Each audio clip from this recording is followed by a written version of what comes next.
예레미야 32장 1절로 44절, 오늘 봉독은 1절로 15절까지 핵심되는 부분만 같이 합독하겠습니다. 예레미야 32장 1절로 15절입니다. 유다의 스디게야 왕 열째 해 곧 느부갓네살 18째 해에 여호와의 말씀이 예레미야에게 임하니라. 그때에 바벨론 군대는 예루살렘을 에워싸고 선지자 예레미야는 유다의 왕의 궁중에 있는 시위대 뜰에 갇혔으니, 이는 그가 예언하기를 여호와의 말씀에 보라, 내가 이 성을 바벨론 왕의 손에 넘기리니 그가 차지할 것이며 유다 왕 시드기야는 갈대아인의 손에서 벗어나지 못하고 반드시 바벨론 왕의 손에 넘겨진 바 되리니, 입이 이별대하여 말하고 눈이 서로 볼 것이며 그가 시드기야를 바벨론으로 끌어가리니 시드기야는 내가 돌볼 때까지 거기에 있으리라. 여호와께서 이와 같이 말씀하시니라. 너희가 갈대아인과 싸울지라도 승리하지 못하리라 하셨다 하였더니, 유다 왕 시드기야가 이르되 너가 어찌하여 이같이 예언하였느냐 하고 그를 가두었음이었더라.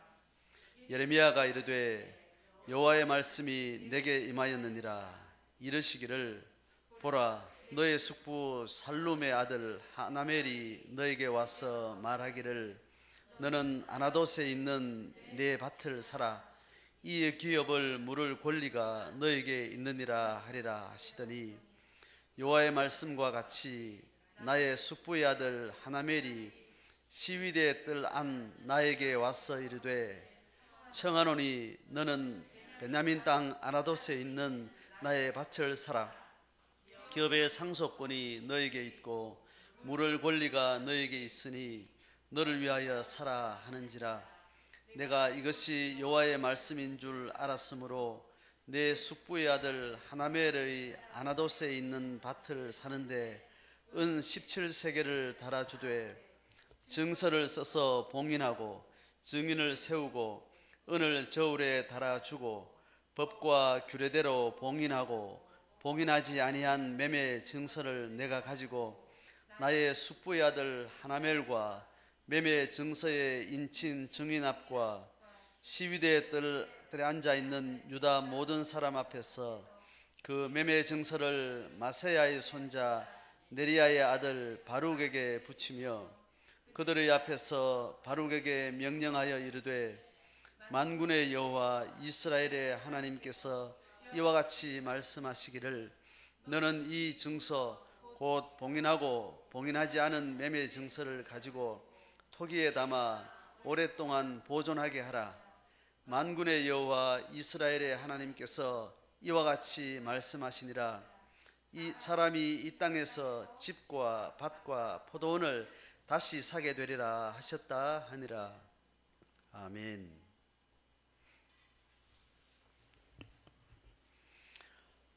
예레미야 30장, 31장, 32장 이렇게 이어지는 이 본문 흐름은요, 그 직전에 있었던 그 흐름하고 뚜렷하게 구별되는 메시지의 포커스가 있는데, 포로 회복에 대한 이야기예요. 요 메시지가 지금 계속 이런 방식으로 저런 방식으로 계속 지금 가능한 예언의 표현 방식을 다양하게 해서 그렇게 지금 포로 회복에 대한 약속을 예언하고 있는 과정이죠. 그 앞에는 멸망할 것이냐 멸망할 것이 아니할 것이냐, 거짓 예언자와 참 예언자로서 지금 사역하고 있는 예레미야와의 이 국내에서 또 이미 포로 잡혀간 바벨론 포로 공동체 안에서 멸망의 어떤 역사적 시점을 하나님의 뜻이라는 이름으로 긍정과 부정의 이 치열한 공방전의 내용이 이제 쭉 지나왔고, 그 내용에 따라서 거짓 예언자들의 거짓됨을 예언 이제 흐름 속에 잘 이제 설명을 했지요. 그러고 나서 이제 참 예언은 멸망이 확실하다. 바빌론 제국에 멸망될 것이다. 이제 그렇게 결론이 나고 나서 멸망의 시점이 아직 다가오지 않는 이 바로 지금 1년 전에 지금 상황을 지금 이야기를 오늘 하고 있죠. 그 즈음에 이 멸망은 반드시 70년 후에 회복을 전제한다. 자, 이 이야기를 또 지금 계속 하고 있는 30장, 31장, 32장 속에 지난주 31장은 신구약을 넘어서는 하나님의 구속 역사의 계시 역사의 새로운 반전의 또 새로운 차원의 새 언약의 신학적 내용을 다루었고요. 오늘은 이제 역사적 생생한 현장을 특정한 시드기야 통치 10년 또 느부갓네살 통치 18년 정확한 시기를 언급하고 그리고 예루살렘 성을 바빌론 제국의 군대가 지금 포위한 상태, 그 상태에 지금 벌어진 일을 오늘 소개하고 있습니다. 내용은 44장까지 긴 내용인데 핵심은 오늘 15절 안에 사건의 전말은 15절 안에 이제 충분히 담아져 있어서 오늘 여기까지 읽었습니다. 자, 첫 번째 1절에서 5절까지 단락의 흐름은 이런 거예요. 시드기야가 11년 동안 통치를 합니다. 그러니까 10년째는 지금 멸망과 그의 폐위가 1년 남겨둔 상태에 이제 포위한 상태, 그 상태에서 지금 이제 대치 상태를 지금 가지고 있는 거죠. 이 시점에도 예레미야는 이 포위에 대해서 저항하지 말고 항복해라. 그러면 사람들도 죽지 않고 하나님이 계획한 이 멸망의 시기에 하나님의 뜻 앞에 순종하는 길이니까 저항에 싸우지 마라. 이렇게 이제 이야기를 하는 거죠. 그러니까 그 이야기를 듣는 내용 안에 시드기야 왕이 듣기 정말 쉽지 않은 내용이 담겨져 있습니다. 이 전쟁이 질 뿐만 아니라 시드기야가 또 포로 잡혀갈 거다. 이제 이런 이야기까지 자세한 이야기를 하니까 시드기야 왕이 이걸 받아들이지 못하고 예레미야를 이제 감옥에 이제 감금을 하게 되는 거죠. 자, 이 감옥에 감금된 상태에서 전쟁은 마지막 이제 승패를 가르는 이제 대치 상태에 있는 상황에 이제 감옥에 있을 때 이제 6절의 상황으로 이제 넘어갑니다. 예레미야가 고백하는 내용이에요. 지금 오늘 이 전말은 어떤 고백이냐면 내가 감옥에 있을 때 여호와의 말씀이 내한테 임했다는 겁니다. 6절 읽으면 그렇습니다. 예레미야가 이르되 여호와의 말씀이 내게 임하여 이르시기를, 하나님 하시는 말씀이 7절부터요. 보라, 너의 숙부 살룸의 아들 하나멜이 너에게 와서, 이래 되면 숙부의 아들 같으면 사촌지간이겠죠, 그죠? 같은 학렬에 이제 친척이 되는 거죠. 그 와서 말하기를 너는 아나돗에 있는 내 밭을 좀 사라. 이 기업을 물을 권리가, 이 기업은 이 당시의 기업이란 말은 땅을 이야기해요. 각 개인, 가정, 그 지파에 정해진 땅이 이제 있죠. 그걸 기업이라고 이렇게 이야기를 하는데 그걸 물을 권리가 너에게 있느니라.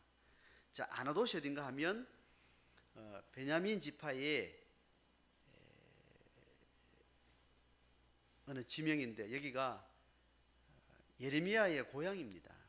그러니까 예레미야 고향에 가까운 친척이 아나돗에 사는데 그 친척의 한 명인 하나멜이 내 땅을 좀 사라고 이야기합니다. 지금 여기서 말하기를 이 기업의 상속권이 너에게 있고 뭐 이렇게 이야기하죠, 그죠? 이 기업 물을 권리가 네게 있다. 이제 이런 이야기를 하는데 이게 율법에 이제 땅을 사고 파는 어떤 그런 상황에 대해서 이야기하는 이제 희년제도하고 이제 같이 연결되어서 어떤 제도인가 하면 각 지파의 땅이 정해져 있고 각 지파의 가문마다 땅이 정해져 있고 각 가문의 각 집집마다 땅이 정해져 있어 그 땅은 대대로 이렇게 상속이 되게 돼 있는 거죠. 그래서 자기 정해진 그 땅은 어떤 식으로 누가 빼앗거나 사거나 해서 자기 땅을 계속 넓혀가는 그런 일이 없도록 이스라엘의 어떤 땅에 대한 어떤 규정이 있는 겁니다. 이 규정은 여러 세대가 지나면서 한 개인이 부를 더 확장해 나가고 한 개인이 점점 가난해져 가지고 망해져 가는 이런 가난 자체, 그리고 부의 양극화, 이런 것들이 원초적으로 허용되지 않는, 골고루 땅을 나눠 가지고 그 땅에 주어진 농산물로 먹고 사는 이 삶이 지속 가능하도록 율법이 그렇게 정해진 거죠. 이게 하나님 나라의 원리대로 세상 나라의 대안으로서 하나님의 백성들의 공동체가 살아가는 삶의 방식으로서 일단 제도가 되어 있는 거죠. 자, 그렇게 되어 있는데 살다 보면 사고를 당하거나 또 흉년이 들거나 또 그렇게 해서 한 집안에 먹을 것이 없고 가난해서 땅을 잡혀 먹어야 될 그런 상황들이 생기게 되죠. 그렇게 된다 하더라도 병들었거나 흉년이 들었거나 어떤 재앙을 특별하게 한 가정이 어떤 데서 땅을 팔아야 되는 상황이 있으면 그 세대에 땅을 팔고 내가 빌어먹거나 혹은 잠시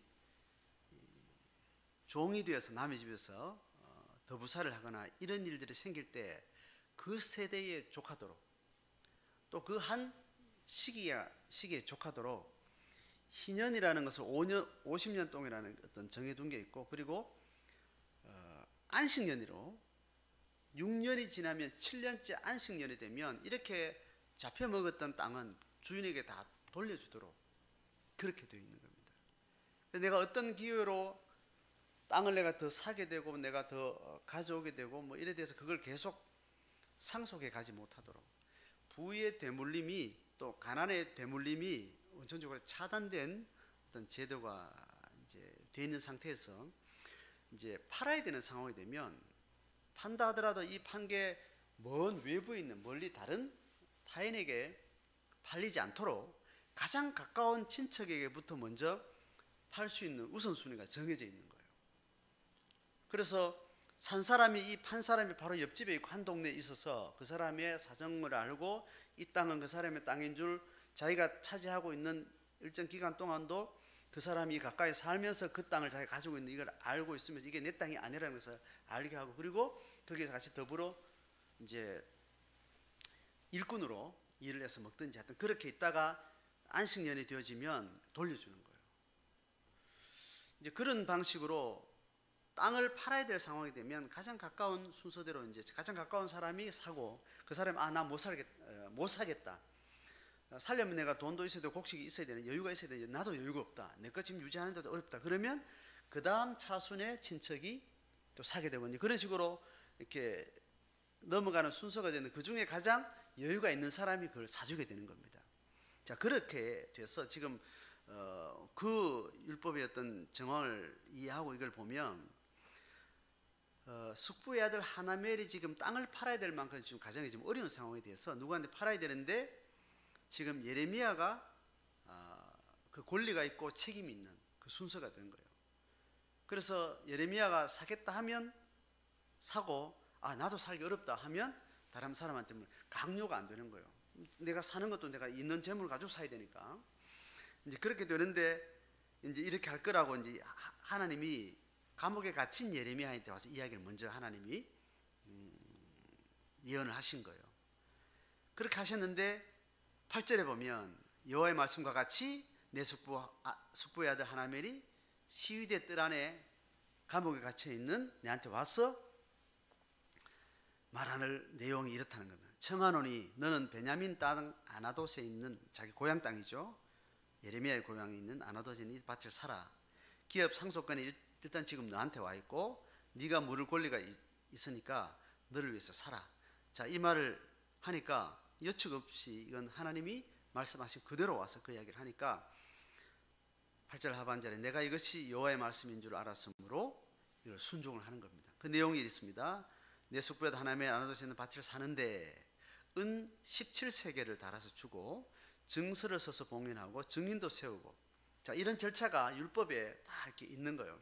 거기에 부합한 이제 땅값을 정해주는 겁니다. 땅값을 어떻게 정해주는가 하면 그 팔리는 시점이 앞으로 안식년을 3년을 두고 있다. 그러면 내가 이걸 지금 오늘 사면 3년을 농사 지어 먹고 다시 그 안식년 때 이 사람한테 돌려줘야 된단 말이에요. 그러면 그 땅값은 어떻게 되느냐면 3년 동안 농사 지을 농산물의 양의 값을 쳐서 땅값을 지불하는 거예요. 이해가 되죠, 그죠? 만약 1년 남았으면 1년 동안 농사 지을 수 있는 그 값을 쳐서 땅값을 주는 거예요. 이제 그렇게 이제 계산을 하게 되는 거죠. 그래서 은 17세겔을 달아 주고, 그 다음 여기 증인을 쓰고 증서를 쓰고 철저하게 하는 겁니다. 그래서 이 땅을 내가 몇 년을 먹고 있어도 이거는 언제 누구한테 샀고 증서가 있고, 그 증인들은 또 그 지역 공동체의 사람들이 또 증인을 서고, 그래서 절대로 그 땅이 한 개인에게서 축적되어서 되물림되지 않도록 그렇게 법적으로 이렇게 되어 있는 거죠. 자, 그걸 다 이제 절차를 밟아요. 그래서 증인 앞과 시위대 뜰에 앉아 있는 모든 유다 백성 앞에서 마세 손자나 이렇게 해서 자기 비석격이 됩니다. 바룩이라는 사람이 그 사람한테 이걸 이제 전달을 하게 되죠. 자, 14절 봅니다. 만군의 여호와 이스라엘의 하나님께서 이와 같이 말씀하시기를 너는 이 증서 곧 봉인하고 봉인하지 않은 매매 증서를 가지고 토기에 담아서 오랫동안 보존하라. 15절입니다. 만군의 여호와 이스라엘 하나님께서 이와 같이 말씀하시니라. 이 왠가 하면 사람이 이 땅에서 집과 밭과 포도원을 다시 사게 될 것이다. 자, 하나님이 지금 망해져가는 지금 망하기 직전에 있는 이스라엘 어떤 유다의 상황에서 다시 회복될 것이다. 이제 이야기를 하게 되는 겁니다. 자, 지금 이 상황이 어떤 상황인가 하면 예레미야는 모든 사람이 이 나라가 망하지 않게 되기를 원하고, 그렇게 모든 백성들이 싸우고 왕부터 모든 사람들이 그렇게 하는데 예레미야만 이 땅은 망하게 된다라고 이야기하는 그 당사자가 자기 고향에 땅을 산다는 것은 이게 말이 안 되는 거잖아요. 근데 그만큼 지금 망한다는 말은 지금 적어도 포위가 되어지고 지금 계속해서 포로가 잡혀가 있고 지금 망하는 지금 흐름은 계속 진행되어 왔기 때문에 망하는 것을 결국은 받아들여야 되었던 상황이 지금 코앞에 와 있는데, 그것을 정확하게 말하고 있는 그 예레미야가 이 멸망은 반드시 70년 뒤에 하나님께서 포로 회복과 영적인 회복과 공동체의 새로운 어떤 부흥을 이야기를 하는 겁니다. 이 망하는 것에 대해서 이야기는 어느 정도 근거가 있고 지금 되어진 상황이 있는데, 이 상황에서 지금 이 멸망을 경험하고 있는 모든 백성은 이미 살지도 않는 몇 세대, 적어도 2세대, 3세대 정도 지난 이후에 이 예언은 이 사람들이 지금 감당하게 듣기는 너무 황당한 이야기고 너무 현실에 어떤 적합하지 않은 이야기를 지금 하고 있는 겁니다. 멸망도 지금 이걸 지금 감당하기 어려운 지금 혼란 지경에 있는데, 이 멸망을 이야기하면서 회복과 부흥을 이야기하니까 사람들이 그 말까지 들을 수가 없는 겁니다. 그렇지만 이것은 하나님의 예언이고 하나님의 구원 역사 속에 반드시 진행될 일이기 때문에 이제 이 선지자를 통해서 행위 예언을 하게 되는 겁니다. 뭐 예레미야가 16장 그 어간에 가면 결혼도 하지 말고 아내도 갖지 말고 가정도 가지고 자식도 갖지 말지, 망하게 되었다. 가정을 이루면 더 불행해지니까 결혼하지 마라. 이제 이렇게 예언자가 하나님으로부터 행위 예언을 계속 이제 요청을 받으면서 자기 삶의 어떤 태도 결정을 통해서 자기의 언어가, 자기 예언이 거기에 부합하도록 그렇게 이제 하는 여러 가지 행위 예언이 계속 있어 왔죠. 자, 오늘 또 이 내용을 이야기를 하는 겁니다. 자, 그러니까 이 이야기를 이제 여기까지 설명하고 나서 이후 이야기는 어떻게 흘러가는가 하면, 이 밭을 사야 되는 상황이 이제 15절까지 이야기되고 나서 이제 이렇게 계약을 끝냈어요. 끝내고 나서 이제 16절부터 예레미야가 하나님 앞에 기도하는 겁니다. 하나님 하라 해서 하긴 했지만 이게 뭡니까 도대체? 이런 이야기예요. 전체적으로는. 이제 어디부터 이야기하는가 하면 하나님은 전능하신 분이고 천만의 하나님은 하나님에 대한 위대함을 이야기하고 나서 21절 22절은 애굽 땅에서 인도해냈던 하나님, 가나안에 하나님의 나라를 건설하신 하나님, 그들에게 재앙을 주시고 재앙을 예언하시고 여기까지 재앙을 여기까지 몰고 오신 하나님, 그 하나님을 내가 알겠고 그 하나님을 내가 믿습니다. 그렇지만 25절 이야기를 주 여호와여 주께서 내게 은으로 밭을 사며 증인을 세우라 하셨으나 근데 이 성은 갈대아의 손에 넘김바 되었지 않습니까? 지금 바로 지금 코앞에 이러고 있는데 이 밭을 사라니, 이게 지금 이유를 논리적으로는 이해했는데 이 상황이 너무 본인한테 기가 막히는 상황인 겁니다. 하나님이 이 회복에 대한 70년 이후에 포로 회복에 대한 이야기는 하나님 말씀 주시니까 계속 했지만 지금 망해져가지고 모든 살림을 다 집어치우고 모든 농사 다 거들라고 이제 이 살아있는 모든 사람 죽을 때까지는 결국 이 망해진 이 땅에서 빌어먹거나 혹은 잡혀가거나 지금 그런 지경이 있는데 이제 그 밭을 사라는 이 계획을 몇 세대 이후에 손자, 증손자들이 지금 살 그때의 뭔가를 위해서 지금 밭을 사놓는다는 것이 너무 지금 얼토당토하는 그런 상황이 지금 기가 막히는 겁니다. 예언을 하라면 뭐 70년 뒤에 하라는 그 막연한 하나님 거니까 지금 하고 난 죽으면 뭐 그 하나님 그때 하시겠지만, 근데 지금 밭을 따로 이제 사놓고 그걸 또 이렇게 보관하고 뭐 이런 이야기를 하니까 지금 너무 기가 막혀서 이야기를 하는 겁니다.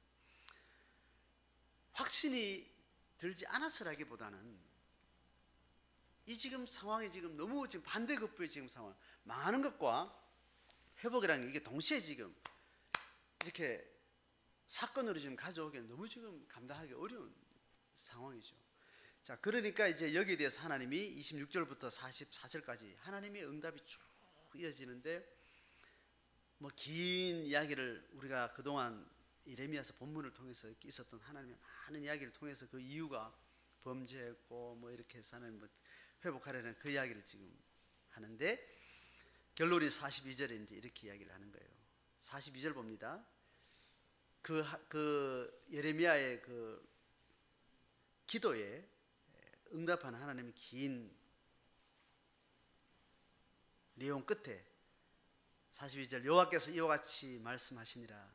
내가 이 백성에게 이 큰 재앙을 내린 것 같이 허락한 모든 복을 또 다시 그들에게 내리리라. 이제 하나님 이제 다시 한번 재확인하게 되는 거예요. 44절에 내가 그들의 포로를 돌아오게 함이니라. 앞에 보면 이렇습니다. 밭을 은으로 사고 증서를 기록하여 봉인하고 증인을 세운 것은 내가 그들을 포로로 돌아오게 하는 하나님 뜻이기 때문에 이것을 너에게 행위 예언으로 요구했다라는 이야기를 하나님이 다시 선명하게 설명을 하게 됩니다. 자, 이게 32장의 본문이 길지만 핵심은 이제 이거죠. 내용상 우리가 새로운 이야기도 아니고 낯선 이야기도 아닌데, 이런 행위 예언을 통해서 하나님의 역사를 믿는 자들이 하나님의 역사를 현장에서 실시간으로 받아들이는 사람들이 가지는 혼란, 또 그 혼란은 어떻게 우리 신앙으로 다시 확인되어져야 되고, 이 하나님의 예언이 이렇게 양극단의 어떤 내용들을 동시에 담고 있는 이런 다양한 의미들을 오늘 여기에 이제 32장에서 보게 되는 겁니다. 이렇게 하나님이 행하는 역사는 멸망과 구원이 동시에 있는 거예요. 이거 우리가 기본적으로 성경의 하나님의 예언의 방식을 우리가 너무나 잘 알기 때문에, 하나님은 이 죽음과 생명을 동시에 같이 만지시면서 잃어버린 그의 백성들을 이제 찾아가는 구원 역사를 이루어가는 거죠. 타락한 하나님의 창조 세계가 이미 망하고 죽음 가운데 완전히 들어갔음에도 불구하고 하나님은 그걸 생명을 건지겠다는 발상 자체가 이미 양극단에 동시에 존재할 수 없는 양립 불가한 어떤 현실을 하나님께서는 만들어가는 분이시죠. 그래서 이미 죽었으면 죽은 것으로 끝이 나야 되는데, 하나님은 그 죽음의 상태 다시 생명으로 복원해내는 그런 역사를 만들어 가시는 분이니까 이것이 하나님의 능력이요 또는 우리에게 저주를 받은 자에게는 그게 은총이요 은혜가 되는 겁니다. 그래서 예수님의 십자가가 있어야만 반드시 그를 믿는 자들에게 생명이 있는 것이고, 하나님의 심판이 있어야만 하나님 또 그 구원이 있는 것이고, 이 두 가지는 동시에 타락한 인간의 피조세계 안에 동시에 존재해야만 되는 하나님의 사연이기 때문에 구원정서, 하나님의 기독교 신앙의 성경의 진리 속에서 어떤 하나님의 흐름은 이 양극단을 동시에 포함하고 있는 거예요. 우리는 하나님을 만나고 나서 이 사연을 우리가 듣게 되고 이해하게 되고 납득이 되죠. 생명에 대한 진리가 우리 속에 이해가 되고 나서는 이것이 받아들여지는데, 이 하나님을 만나지 못한 자들은 이것이 무슨 뚱딴지 같은 소리인지 참 쉽지 않은 이제 내용이 이제 되는 거죠. 자, 그래서 오늘 이 현실을 안고 살아가는 예레미야에게는 이 두 가지가 동시에 있는 거예요. 죽어야 된다, 멸망해야 된다, 심판받아야 된다. 그래야 살 수 있고 생명이 있고 하나님의 역사는 다시 시작될 수 있다. 이 이야기가 같은 시점을 살아가는 이 시간적 공간적 제한을 받고 있는 인간이 이 양극단을 동시에 한 시점 안에 이렇게 수용하기 굉장히 어려운 일이에요. 이게 신이 아니면 쉽지 않은 이야기예요. 그래서 논리적으로 모순되는 이 사건이 동시에 같은 시간에 한 인격 속에 동시에 우리에게 받아들여지게 되는 것이, 이게 신앙을 가진 사람만이 할 수 있는 비밀스러운 진리가 되는 거죠. 그래서 신앙은 이 양극단을 동시에 가지게 됩니다. 이걸 신학적으로 풀어내면, 구약의 언어로 말하면 하나님이 우리에게 나그네로도 부르시고 청지기로 부르는 겁니다. 이 이론이 돼요. 이 두 가지 양면성을 우리는 신앙을 해서 동시에 가지지 않으면 하나님의 역사에, 하나님의 경륜 안에 들어와 있지 않는 상태가 돼요.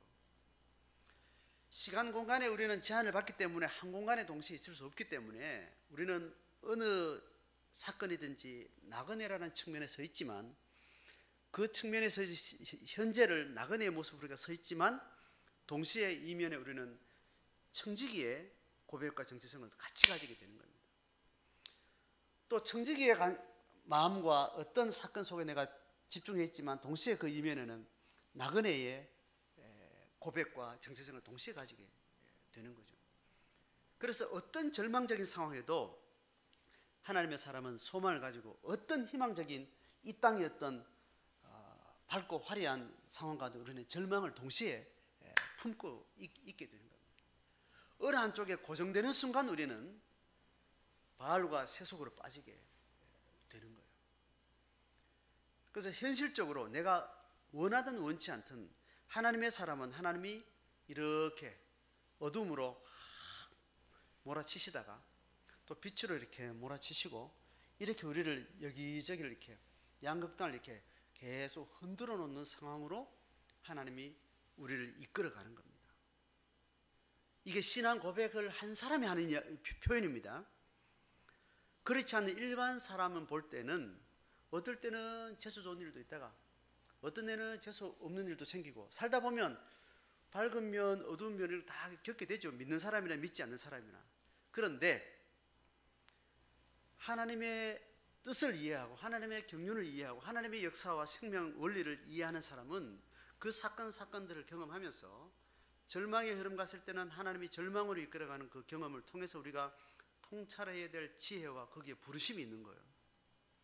그리고 희망과 부흥과 생명과 뭔가 이렇게 열매가 맺어지는 이런 상황으로 하나님 허락하실 때는 거기에서 하나님이 우리를 소명하셔서 하나님의 역사를 드러낼 수 있도록 우리를 거기 부르시는 겁니다.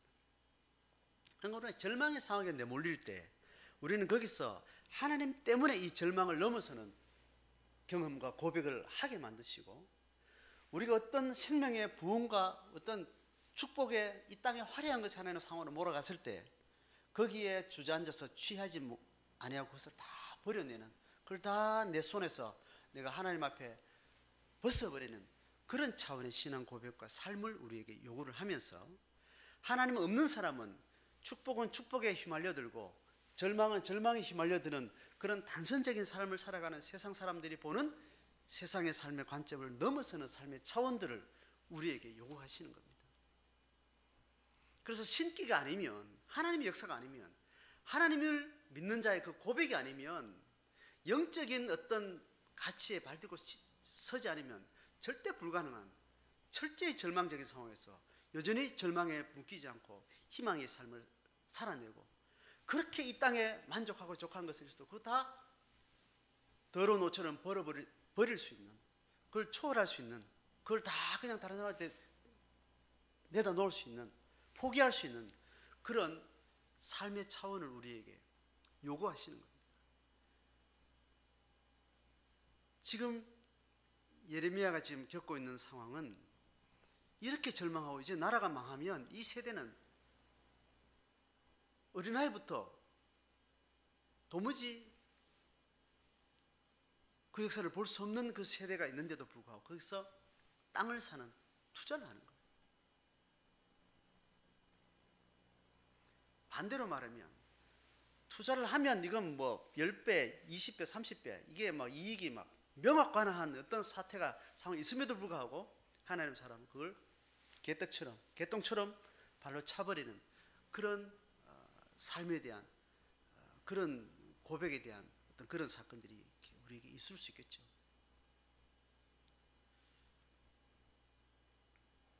자, 오늘 이 예레미야가 겪는 사건을 오늘 우리 시대에 우리 개인의 삶의 영역으로 들어오면 이런 겁니다. 그래서 성경은 제자도는 그렇게 이야기하잖아요. 처자식을 다 버려라. 하나님 안에서, 하나님 믿는 믿음 안에서 처자식을 버리지 않으면 네가 사랑하는 처자식에 대한 사랑은 철저하게 죽음을 향해서 너는 몰아가는 거다. 하나님이 내 자식의 참 아버지다라는 것을 믿고 네가 육신의 관계 안에서 네가 처자식을 네가 버리지 않으면, 그 버리지 않는 상태에서 애착하는 마음으로, 이기적인 자기중심적인 마음으로 처자식을 사랑하고 에너지를 붓고 헌신하는 것이 네가 죽을 뿐만 아니라 그 영혼도 죽이는 사건을 네가 만들기 때문에, 신앙 안에서 네가 처자식을 다 버리라는 말은 예수 안에서 참된 생명의 힘으로 그들을 사랑할 수 있는 그 단초를 네가 잡아야 된다라는 이 이야기를 하고 있는 거예요. 그래서 성경은 계속해서 그런 역설적인 이야기를 계속하는 거예요. 네가 죽어야 된다. 네 자아를 죽여야 된다. 네 죽어 십자가에 네 못 박아야 된다. 그래야 네가 네 안에서 예수가 살고 예수 생명이 네 삶을 통해서 새로운 어떤 구원의 단초를 만들어가기 때문에 네 육신의 소욕을 네가 철저히 죽여야 된다. 이 이야기를 계속 반복하고 있는 거예요. 그 말하는 표현 자체는 절대로 모순되는 이야기예요. 근데 우리는 영적인 분별을 가지고 나를 사랑한 옛 자아의 자기 욕망, 자기 이걸 죽여야 되는 것이고, 하나님이 성령이 내한테 부어주시는 정말 생명에 약동하는 새로운 그 힘으로 참되게 내가 사랑을 하고 그 차원을 이야기하는 거죠. 그래서 이 죽어야 산다는 것은 육신의 소욕과 성령의 소욕을 분별하지 않으면 내 안에 똑같은 욕망이 있는데 내가 죽어야 하는 것은 육신의 소욕을 죽여야 되는 거죠. 내가 새롭게 생명으로 태어나는 것은 성령의 힘으로 태어나는 거예요. 이 두 욕망의 이 근본 노선을 구별하지 못하면 이 말은, 이 성경이 말하는 이 역사는, 이 역설적인 이 모순은 우리 삶 속에 실제로 적용할 수 없는 이야기가 되는 거죠. 자, 오늘 그 이야기를 신약에서 말하고 있는 고린도 전서 7장의 내용으로 좀 비춰서 보고 좀 마무리하면 좋겠습니다. 고린도 전서 7장 29절 31절까지 같이 보면,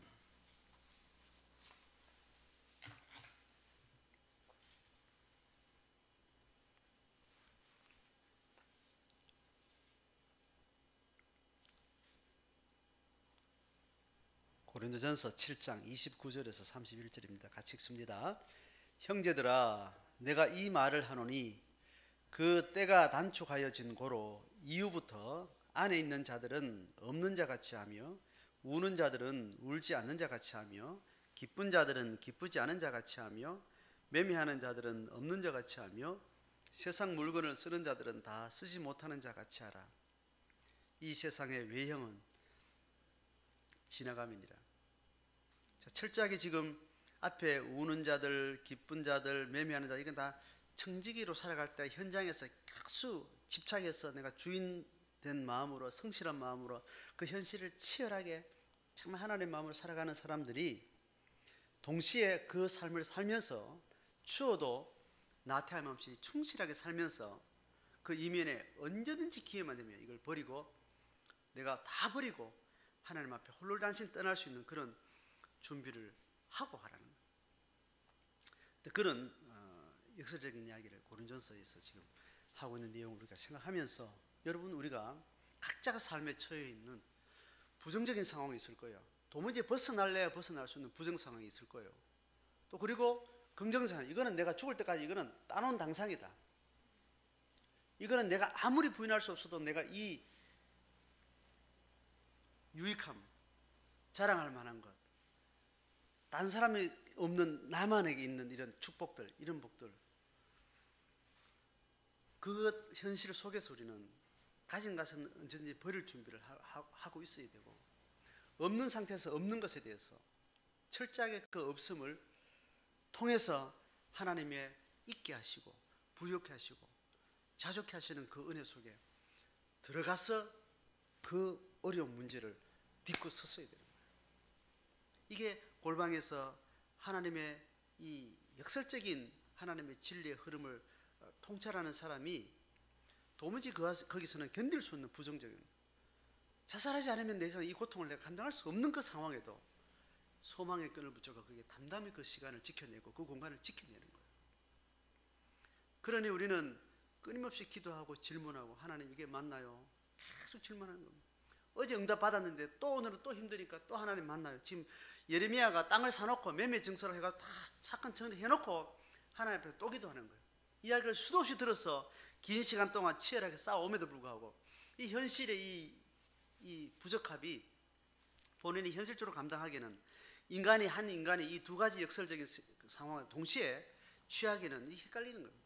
그래서 또 하나님 앞에 또 가서 기도하니까 하나님이 또 긴 수들을 통해서 또 확신을 넣어주니까 또 거기 서 있는 거예요. 우리 신앙은 긴 걸음을 통해서 이 양면성을 계속 안고 가는 거예요. 자, 그런 마음으로 우리 각자가 발 딛고 서 있는 삶의 현실 앞에서 그냥 주어지면 그 주어진 사건에 함몰되지 않아야 됩니다. 거기서 끊임없이 영적인 샘을 끌어내서 영적인 안목을 가지고 거기에 서의 입장의 이유가 하나님이 되셔야 돼요. 나는 하나님 때문에 이 어려운 상황 가운데 이렇게 서 있노라. 내가 하나님 때문에 이 부유하고 안정적인 삶에 대해서도 내가 이것을 버리고 내가 산다. 맡겨주셨으니까 그냥 내가 막 다 놓을 따름이지 이것이 내 것이 아니라고 내가 정직하게 생각하면서 그 주어진 것을 내가 붙들고 또 주어진 길을 걸어가게 되는 거예요. 오늘 이 예레미야처럼 여러분 망해져가는 이 전쟁의 코앞에서 땅을 사는, 투자를 하는 그런 어떤 희망적인 신앙의 메시지로 실제 삶을 또 채워나가는 그런 은혜가 있기를 주의 이름으로 축복합니다.